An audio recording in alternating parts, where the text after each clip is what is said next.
नमस्कार, सलाम दोस्तों। मैं एसबी चावड़ा आज आपके सामने standard 9th Hindi second language उसका जो चैप्टर 11 है, एक यात्रा यह भी आपके सामने रखने का प्रयत्न कर रहा हूँ। दोस्तों, मेरी आपसे एक रिक्वेस्ट है, गुजारिश है, अगर आपने मेरी इस चैनल को सब्सक्राइब न किया हो तो ज़रूर से कर देना। तो इस कहानी को पढ़ने से पहले हम इसके जो लेखक हैं रामदरस मिश्र, उनका परिचय प्राप्त करने का प्रयत्न करेंगे। चैप्टर 11 एक यात्रा यह भी, जिसके लेखक हैं रामदरस मिश्र, जिनका जन्म सन 1924 ईस्वी में हुआ था। चैप्टर 11 एक यात्रा यह भी, जिसके लेखक हैं रामदरस मिश्र, जिनका जन्म सन 1924 ईस्वी में हुआ था। रामदरस मिश्र जी हिंदी साहित्य के प्रथम कोटि के साहित्यकार हैं। उन्होंने कहानियाँ, काव्य एवं उपन्यास आदि के क्षेत्र में अपनी कलम चलाई है। उनके बहुचर्चित उपन्यास है जल टूटता हुआ और पानी के प्राचीर। तो उनके कविताओं के संग्रह में हम देखें तो बेरंग बेनाम चिट्ठियाँ, पक गई है धूप, जुलूस कहाँ जा रहा है, आम के पत्ते, और कहानी संग्रह में देखें तो खाली घर, वसंत का एक दिन, 61 कहानियाँ तथा मेरी प्रिय कहानियाँ। आम के पत्ते काव्य संग्रह को व्यास सम्मान से भी सम्मानित किया गया है। उनको हिंदी अकादमी के शिखर सम्मान एवं उत्तर प्रदेश हिंदी संस्थान के भारत भारती पुरस्कार से भी सम्मानित यानी कि प्रतिष्ठित किया गया है। एक यात्रा यह भी, इस कहानी में रिक्शे वाले से परिचित होने पर उसके जीवन की घटनाओं से नारी के प्रति उसका जो दृष्टिकोण यहाँ पर दिखाया गया है, उसे देखकर तथा जीवन में उतारे गए कर्तव्य बोध से प्रेरणा प्राप्त होती है। स्त्री सम्मान, स्त्री सुरक्षा एवं आत्मीयता पूर्ण संबंधों को बहुत खूबी से यहाँ पर प्रस्तुत किया गया है, जो अत्यंत ही प्रेरक है। यानी ये जो लेसन है, इस कहानी में लेखक ने एक ऐसे व्यक्ति की कहानी हमारे सामने रखी है, जो एक नारी की मदद करता है, एक स्त्री की मदद करता है, और यहाँ तक कि वो तकलीफ़ें भी सहन करता है। और इस प्रकार कहते अपने घर वालों का वो गुस्सा जो होता है, उस गुस्से का वो भोग भी बनता है, लेकिन फिर भी किसी की भी परवाह नहीं करता, और एक लड़की की जान बचाने के लिए, उसकी जो दुर्दशा है वो बचाने के लिए, दुर्दशा से बचाने के लिए उसने उससे शादी कर ली, और उसको वो लेकर वो दूसरे शहर में ग्वालियर में आ जाता है। और वहीं पर वो वैसे भी पढ़ा लिखा था, लेकिन फिर भी रिक्शा चलाकर अपना जीवन गुजारता है।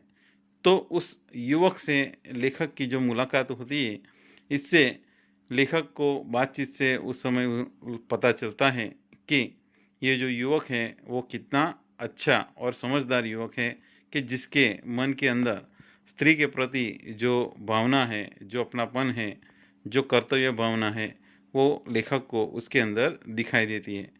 दूसरी तरफ आज के बड़े-बड़े जो लोग होते हैं, वो केवल सिर्फ़ बातें करते हैं औरतों के बारे में, उनकी दुर्दशा के बारे में, लेकिन अमल में कोई नहीं रखता। जबकि यहाँ पर वो जो युवक था, रिक्शा चलाने वाला, उसने उसको अमल में रखा, और कहते हैं कि इस प्रकार से उसने नारी की जो एक दुर्दशा होते हुए वो यहाँ पर बचाई और उसकी मदद की। तो ये कहानी हमें ये सीख देना चाहती है कि हमें भी नारी का सम्मान करना चाहिए और उनकी मदद करनी चाहिए। मैं बहुत यात्रा भीरू हूँ। यात्रा पर निकलते समय डर बना होता है कि पता नहीं कैसे-कैसे लोगों से पाला पड़ेगा। सबसे बड़ी असहजता तो अनुभव होती है अंट-शंट किराया मांगने वाले ऑटो वालों से। नए शहर में कैसे-कैसे लोग मिलेंगे, यह चिंता भी बनी होती है। तो इस बार एक डॉक्टर से मिलने के लिए ग्वालियर जाना पड़ गया। पत्नी साथ थी, इसलिए आश्वस्ति बनी हुई थी। स्टेशन पर उतरते ही ऑटो वाले पीछे पड़ गए। हम चुपचाप आगे बढ़ते रहे। एक नवयुवक ऑटो वाला साथ लग गया।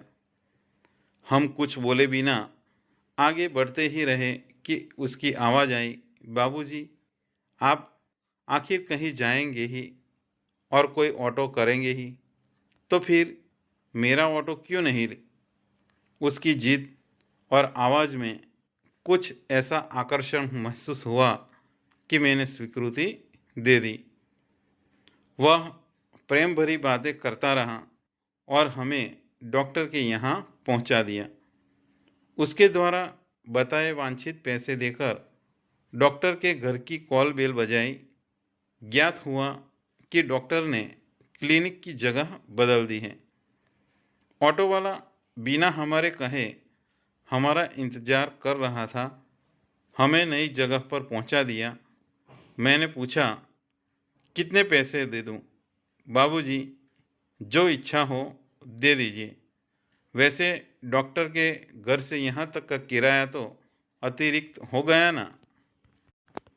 यहाँ पर लेखक बताते हैं कि वो जब भी किसी यात्रा पे जाते हैं तो उन्हें यात्रा करने पर डर लगता है और इसीलिए वो अपने आप को यात्रा भीरु कहते हैं। यात्रा भीरु यानी यात्रा से डर लगना। तो इस समय भी कहते हैं कि उनको यात्रा के दरमियान इसलिए डर बना रहता है कि कैसे-कैसे लोगों से उनका पाला पड़ जाता है। जैसे कि एक रिक्शा वाले को ही ले लीजिए, ऑटो वाले को ले लीजिए, जो अंट-शंट किराया माँगते रहते हैं।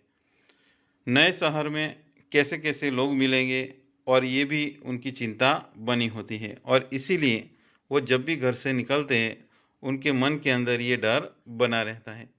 तो इस बार भी ये जो लेखक हैं, वो अपनी पत्नी के साथ एक डॉक्टर से मिलने के लिए ग्वालियर गए। उनकी पत्नी उनके साथ थी इसलिए उन्हें कोई डर नहीं था। लेकिन जैसे ही वो स्टेशन पर उतरे, सारे ऑटो वाले उनके पीछे पड़ गए कि भई हमारा ऑटो कीजिए, हमारे ऑटो में बैठिए।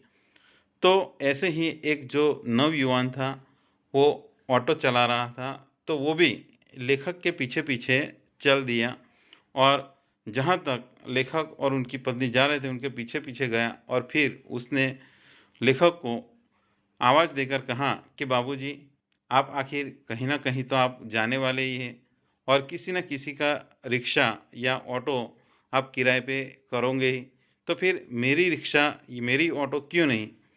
तो उस युवक की आवाज़ सुनकर लेखक को कुछ ऐसा उसके आवाज़ में महसूस हुआ कि वो उसकी ओर आकर्षित हो गए और तुरंत ही उन्होंने उसको स्वीकृति दे दी और उसकी ऑटो में बैठ गए। वह लेखक के साथ बड़े प्यार से बातें करता रहा और बातों-बातों में उसने लेखक और उनकी पत्नी को डॉक्टर के यहाँ पहुँचा दिया। लेखक और उनकी पत्नी जब डॉक्टर के क्लिनिक पर पहुँचते हैं, तो उन्हें पता चलता है कि भई डॉक्टर ने वहाँ की जगह बदल दी है। उन्होंने कहीं और क्लिनिक खोला है। तो लेखक और उनकी पत्नी जब वापस आ रहे थे, तो वो ऑटो वाला लेखक के कहे बिना ही उनका इंतज़ार कर रहा था। तो इस प्रकार उस ऑटो वाले के ऑटो में फिर से लेखक बैठते हैं और ऑटो वाला उन्हें नई जगह पर भी पहुंचा देता है। फिर जब लेखक उसको किराया देने के लिए जब पूछते हैं कि भाई कितना किराया हुआ, तो ऑटो वाला कहता है कि भाई वहाँ हम यह वहाँ से यहाँ आए तो उसका किराया भी अतिरिक्त ही हुआ है। आप जो समझें, आपको जो देना है वो दे दीजिए। उसने पूछा, बाबूजी, यहाँ से कहाँ जाएंगे? मैंने होटल का नाम बता दिया और कहा कि भाई तुम जाओ, यहाँ देर लग सकती है। वह कुछ बोला नहीं। हम डॉक्टर के पास चले गए। घंटा भर बाद निकले तो देखा कि वह वहीं पर खड़ा हुआ था।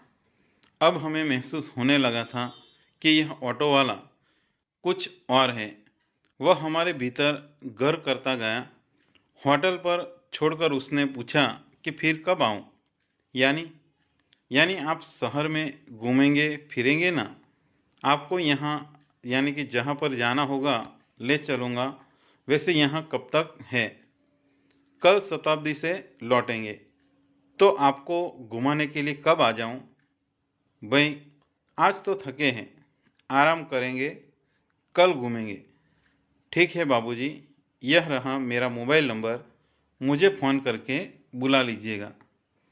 अरे, तुमने अपना नाम तो बताया ही नहीं। मोहन। मोहन अच्छा नाम है। दूसरे दिन घूमने का कार्य शुरू हो गया। वह बहुत प्रेम से एक के बाद एक स्थान दिखाता गया मुझे। यानी लेखक जब डॉक्टर के क्लिनिक जाने के लिए नीचे उतरे, तो उस समय उस ऑटो वालों ने यानी कि लेखक को पूछ लिया कि बाबूजी आप यहाँ से और कहाँ जाएंगे? तो लेखक ने बताया कि हम इस होटल में जाएंगे, यानी कि होटल का नाम बताया। फिर लेखक ने उसे कहा कि भाई, तुम ऐसा करो, यहाँ से चले जाओ क्योंकि हमें बहुत देर लग सकती है। लेकिन वो कुछ भी नहीं बोला और इधर लेखक और उनकी पत्नी डॉक्टर के पास चले गए। जब एक आध घंटे के बाद जब वो वापस आए, तो उन्होंने देखा कि वो ऑटो वाला वहीं पर खड़ा हुआ है। तो लेखक को ये महसूस होने लगा कि ये जो ऑटो वाला है वो कुछ और है। और धीरे धीरे उस ऑटो वाले ने लेखक के हृदय में वो घर करता गया। और फिर बाद में लेखक उसी की ऑटो में बैठ गए और उसने लेखक और उनकी पत्नी को होटल पर छोड़ दिया।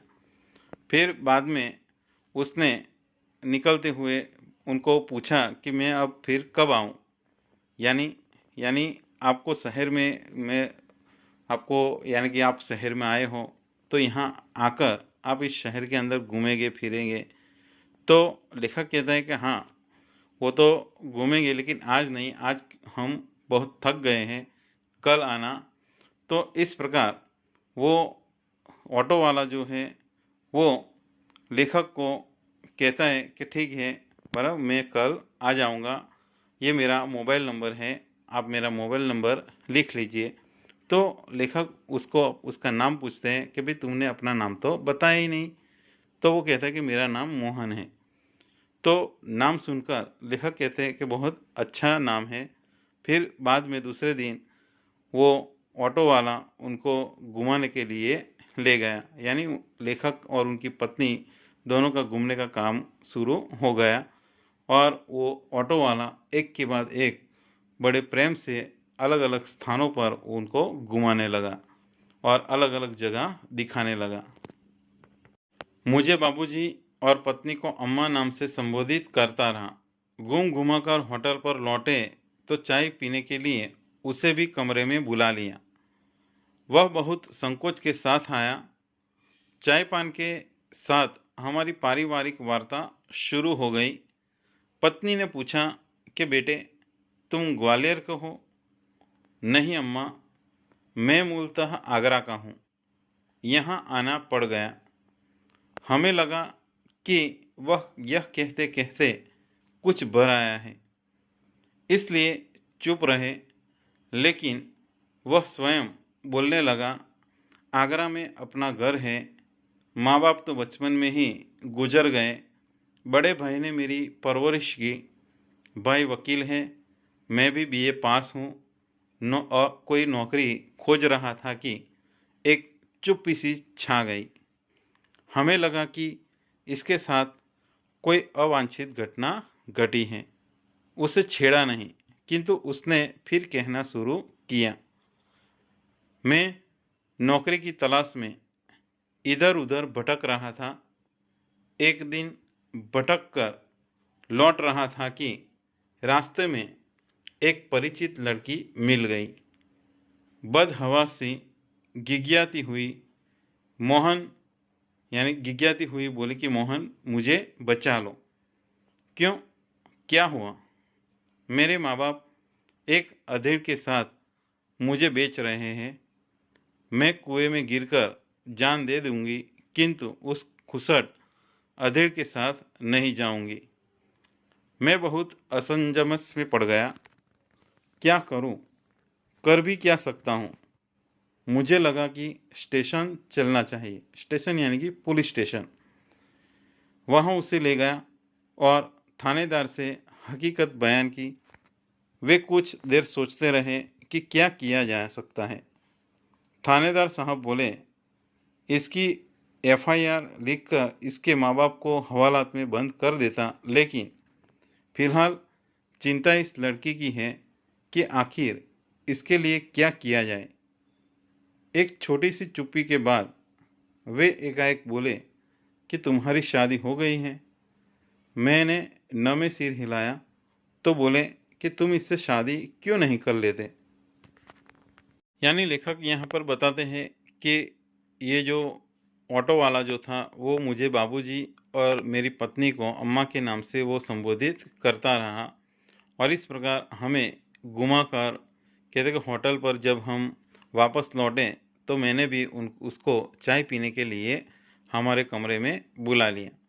तो वो बड़े संकोच के साथ हमारे कमरे में आया और हमारे साथ चाय पीने के लिए वो बैठा। और उसी समय कहते हैं कि यहाँ पर लेखक और उस ऑटो वाले के बीच में वार्तालाप शुरू हुआ, और इस प्रकार लेखक की पत्नी जो थी, लेखक की पत्नी ने उस ऑटो वाले को पूछ लिया कि बेटे, तुम ग्वालियर के हो? तो ये सुनकर वो जो ऑटो वाला है उसने कहा कि नहीं अम्मा, मैं तो मूल आगरा का हूँ, लेकिन यहाँ आना पड़ गया। तो ये कहते कहते उसका जो गला है वो भर आया, यानी कि उसका जो स्वर है थोड़ा हचकचाने लगा। ऐसा लगा कि जैसे वो दुखी हो गया हो। लेकिन फिर भी लेखक और उनकी पत्नी चुप रहे, कुछ बोले नहीं। फिर बाद में उस ऑटो वाले ने स्वयं ही बोलना शुरू कर दिया कि भाई आगरा में मेरा एक मकान है। मेरे माँ बाप तो बचपन में ही गुजर गए थे, लेकिन मेरे बड़े भाई ने मुझे पाल पोस कर बड़ा किया, और वो एक वकील है, और मैं भी पढ़ा लिखा हूँ और बीए पास हूँ, लेकिन नौकरी की खोज में इधर उधर भटक रहा हूँ। एक चुप्पी सी छा गई। फिर लेखक और उनकी पत्नी को ऐसा लगा उसे देखकर कि जैसे उसके साथ कोई ऐसी घटना घटी है जिससे कि वो बहुत दुखी है। उसे छेड़ा नहीं, यानी कि लेखिका और उनकी जो लेखक और उनकी जो पत्नी है वो कुछ भी नहीं बोले। फिर वापस से मोहन ने कहना शुरू किया, और वो कहता है कि भाई उसने नौकरी की तलाश में वो दिन ब दिन इधर उधर वो भटक रहा था, और उसी समय एक दिन कहते हैं कि ऐसे ही वो नौकरी की तलाश में जब वापस घर लौट रहा था तो उस समय रास्ते में उसको एक परिचित लड़की मिल गई। वो एकदम डरी हुई थी, घबराई हुई थी, और वो घबराए हुए स्वर में मोहन से बोल रही थी कि मुझे बचा लो। तो उस लड़की को देखकर मोहन ने कहा कि भाई क्या हुआ, तुम ऐसा क्यों कह रही हो? तो वो कहते कि मेरे जो माँ बाप हैं, मेरी जो शादी है एक बड़े बूढ़े के साथ करना चाहते हैं, और वो कहती हैं कि मैं कुएं में गिर कर अपनी जान दे दूंगी, लेकिन उस बूढ़े से मैं शादी नहीं करूंगी। यानी वो जो लड़की है उसके माँ बाप उस लड़की को बेच रहे थे, और वो भी एक बूढ़े के साथ पैसा लेकर उसकी शादी करा रहे थे। तो उस लड़की की बात सुनकर ये जो युवक है, मोहन है, वो असमंजस में यानी कि चिंतित हो गया, और सोच सोच विचार में पड़ गया कि अब वो क्या करे।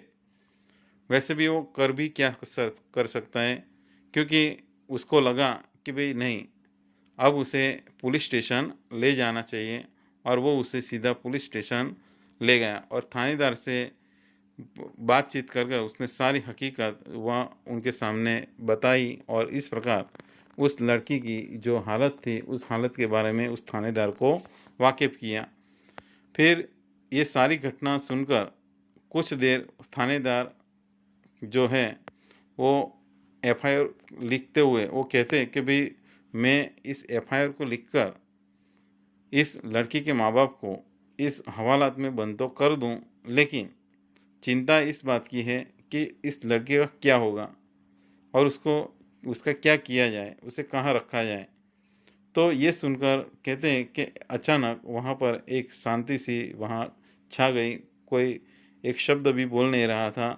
फिर बाद में सोचते हुए थानेदार ने उस युवक को पूछा कि क्या तुम्हारी शादी हो गई है? तो उस युवक ने यानी कि मोहन ने ना में सिर हिलाया, यानी कि उसने कहा कि नहीं। तो थानेदार ने बोला कि तुम इससे शादी क्यों नहीं कर लेते? यानी कि मोहन को ना में सर हिलाता हुआ देखकर तुरंत थानेदार ने यह कहा कि अगर तेरी शादी नहीं हुई तो तू इससे लड़की की शादी यानी इससे शादी करके उसको क्यों नहीं बचाते। तो दोस्तों, आपको मेरा ये वीडियो ज़रूर पसंद आया होगा। दोस्तों, मेरी आपसे एक रिक्वेस्ट है कि अगर मेरे इस चैनल को अभी भी सब्सक्राइब ना किया हो तो ज़रूर से कर देना। तो दोस्तों, मैं अगला वीडियो ज़रूर आपके सामने लेकर उपस्थित होऊंगा। तब तक के लिए धन्यवाद, आभार, थैंक्स।